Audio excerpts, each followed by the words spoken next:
Hello and welcome to another BWhacker review.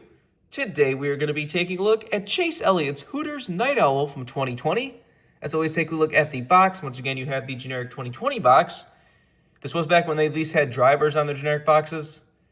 They went from like sort of some driver boxes and some generic team boxes to now it's just a generic box for everyone. But these were okay. You had Chase Elliott, number 9. You have a picture of Chase in a generic polo for some reason. Got 2020 Hooters, render the car right there. Standard finish, Chase Elliott. Made a total of 1,644 of these things. Hendrick Motorsports, standard finish, number 9, Chase Elliott. Same stuff on the back of the box. 2020 Action Racing Collectibles. And you, of course, have your copyright and such on the bottom of the box. This was the debut of the Night Owl paint scheme that instantly became a hit with most people. It's always just been a very nice paint scheme. You have just that matte black with those hints of bright, glossy orange. Just a great idea. Because, Hooters was always, pretty much just known for their white and orange cars, like all the way back to Alan Quickie. So this was definitely a nice change up to have a matte black Hooters car. So this paint scheme was popular enough that this car immediately disappeared in 2020, so I was never able to get it back then. The paint scheme came back in 2021 with a few little logo changes and such, so I just got that version of the car, but recently, a friend of mine did send me this original version of the car, so now I have both.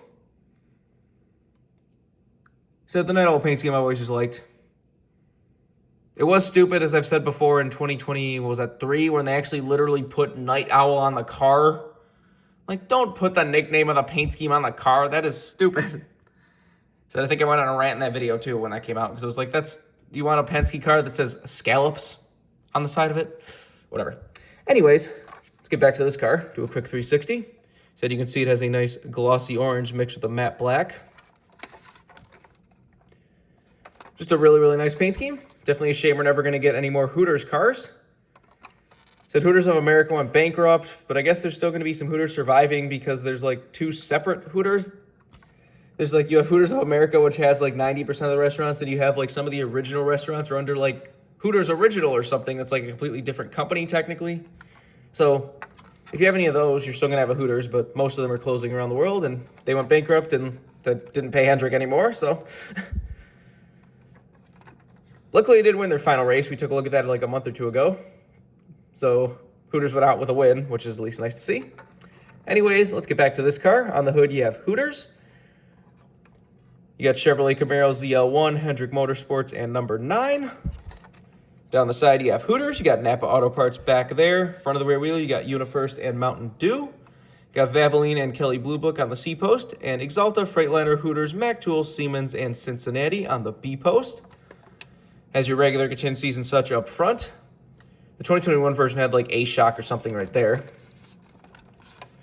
On the back, you got Chevrolet Camaro ZL1 1LE. Got Hooters, HootersToGo.com, and Politically Incorrect since 1983.